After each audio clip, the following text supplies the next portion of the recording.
Welcome, wrestling enthusiasts, to We Love Wrestling. Okay. Like I said, welcome to We Love Wrestling. Dimitri, where are you? Hate wrestling. Oh my god, where is he? Oh, that's right. He's on vacation. Holy shit. Well, I guess I'm gonna have to do something a little different. I'm gonna have to pull up the Dimitron 2000. Alright, let's get it going now.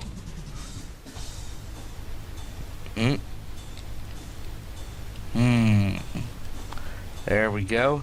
With the Dimitron 2000, he will be able to predict answers that probably Dimitri would usually give if he was here.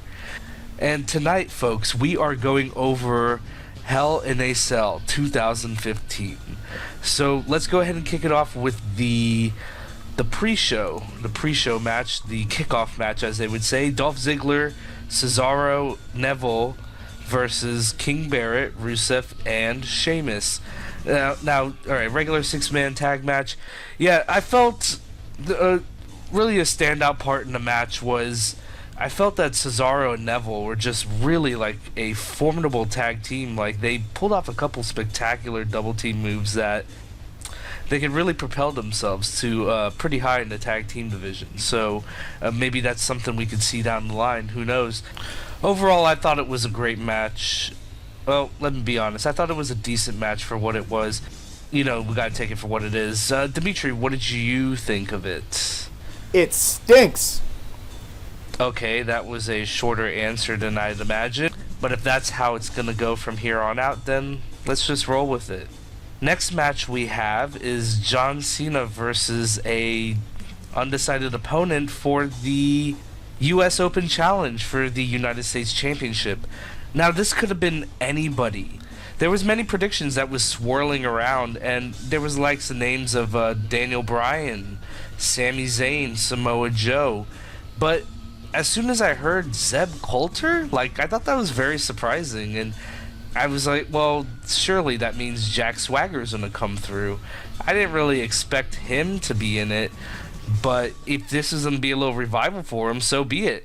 And little did I know, he was going to announce Del Rio? Alberto Del Rio? Really? Wow, I thought he was thriving with Lucha Underground. I guess, I mean, WWE really wanted to mend the bridges, I guess. So I thought that was a really good call to have him come in.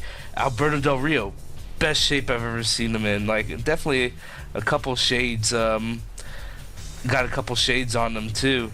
Now, classic offense throughout the match. Crowd was really behind him. And you know, he pulled off the victory as expected. Now, the thing is this gonna last? I think that's a question that we all may wonder within the next few months or so. Thought it was a fine match. I think I'm looking forward to seeing Del Rio facing some more opponents in the future that he hasn't been able to face yet. Dimitri, this match, it was definitely taking me aback. I'm sure it's taken you aback. Why am I talking to him like he's Dimitri? Dimitron. Oh, there you go. Yeah, alright. What did you think? I approve. Alright, that's an acceptable answer, I suppose. Shortly after, I'm kind of surprised we're already rolling into this. It's Roman Reigns versus Bray Wyatt in the singles match Hell in a Cell. Reigns had some serious offense going on. The suplexes that he was giving Wyatt was just really, he was really taking it to him with almost with the greatest of ease. You know what? It felt more like a street fight in a cell than a Hell in a Cell. For some reason, I thought because they were younger, up-and-coming guys that they were going to scale the cage, but that wasn't really the case. But nonetheless, they really put on a great match. A lot of broken tables and kendo sticks were in full force. I think this was a fitting conclusion to this story, if that may be the case. Dimitri, go ahead. Give me your thought on the match. Mildly interesting. Okay, that will do. Next up, we have The New Day, Kofi Kingston and Big E, minus Xavier Woods versus the Dudley Boyz for the tag team championship. Now, I don't know what happened. New Day had like kind of a weak promo. I really wanted to cheer for what they were presenting, but it just wasn't really kicking with me. So I'm hoping this really isn't a downward spiral for them. Now, as far as the match goes, solid tag team match I would expect from the two. But, man, talk about some serious heel tactics from Kofi. I mean, pulling like an Eddie Guerrero of some sorts with the trombone. Really cool. Definitely dug that. And I was really close to thinking that he was going to call the bell. Big E came in with the trombone again behind the referee's back and took out one of the Dudleys, and that was it. That was the 1, 2, 3. And I think this is a good move. You got to keep it going on the New Day. Dudley Boyz, they will get their time. Maybe next year. Who knows? Maybe at even TLC in the next few months. It's really a tough call right now. So, Dimitri, what did you think of the match? I know you're pretty high on New Day. It stinks. Alright, that'll do. Next up, we have Charlotte versus Nikki Bella for the WWE Divas Championship. Now, let me just say right here, and a few people that are close to me that I mingle with on wrestling kind of know I have a little thing for Nikki, and it's going to come off a little biased, but I really thought she was the MVP tonight. Solid arsenal, new moves throughout the match. I thought that was really good. She was really dominating. Could this be the influence of the NXT women really taking over? I mean, you want to talk about Divas Revolution. I'm talking about an NXT Women's Revolution. And Charlotte was really laying in those chops. I had a few complaints though. It's hard to go unnoticed, really. The major botch towards the end was kind of off-putting, and Charlotte she tried to take it as her own, like it was part of the plan, and it just didn't look right any way you tried to look at it. And the finish was less than desired, in my opinion. Nikki worked the entire match, really put in her all. It was very believable. It made me think that she was going to win. And like Charlotte kind of just squeaked through, so kind of wish there was a little more offense from Charlotte. They're stepping in the right direction without a doubt. Dimitron, what was your thought on it? Hated it. Alright, we'll go with that. Next, we have Seth Rollins versus Kane for the WWE World Heavyweight Championship. If Kane loses, he is fired from his role as Director of Operations. Why did I say it like that? Operations. Now, I respect the work that these two do, especially Seth Rollins, but there was almost little interest in this match personally, because one thing I will do is I'll commend them for like keeping the ongoing story and how it's built to this particular conclusion, but I'd really like to see another contender. But overall, I mean, Rollins had to go over. I mean, there was just no way around it. I think it wouldn't have made sense for Kane to have like a little run. Dimitri, what'd you think? Or Dimitron, whatever. Either one. Hated it. Okay. We'll go.